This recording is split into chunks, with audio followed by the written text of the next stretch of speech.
based on what I just said, why in the world would anybody ever want to have a will if instead they could have a trust that totally avoids a probate?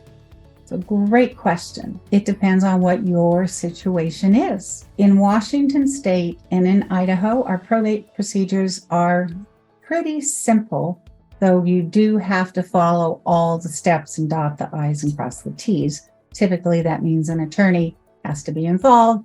If an attorney has to be involved, that means legal fees. If you have a will, it's going to be probated. There's going to be legal fees. And you're probably asking me, why in the world do you want a will then? Again, it depends on what your situation is. So let's talk about the situation where it's a young family and they have minor children. Mom and dad are killed in the car accident.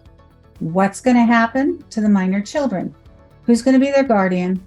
And who's going to manage their money, because minors can't manage their money. So for a family situation, a young family situation, we will often recommend that they have a will. And in the will, it contains a trust for the minor's money and nominates a guardian in case both mom and dad are killed. When you're dealing with minor children, the court has to appoint somebody as the guardian. So you want to make sure that you've nominated who you want. How do you do that? You do that through your will. When it comes to minor children, they can't be in charge of money. So how do you manage their money?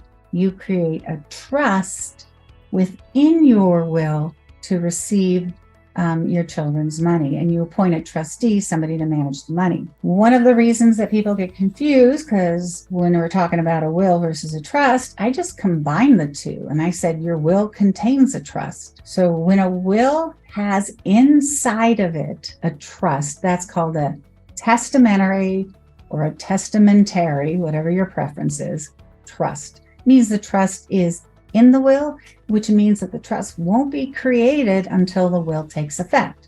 When does a will take effect? On somebody's death and not before that time. So one of the things that I think people get confused about is they go, I just want a simple will. And then they look at it and they go, why is there this trust in my will? Well, because you need a trust for your minor children. Or when we're assisting clients protect assets for their surviving spouse against long-term care costs, or making sure that tax trusts are funded, we'll often put those in a will, which will require a probate, and then trusts are created. So I think that that's one of the primary reasons that people get confused about estate planning documents, is that you hear of will and you think that's a standalone, that only is, comes into effect upon death. True, but within it there could be trusts. So that leads to some confusion.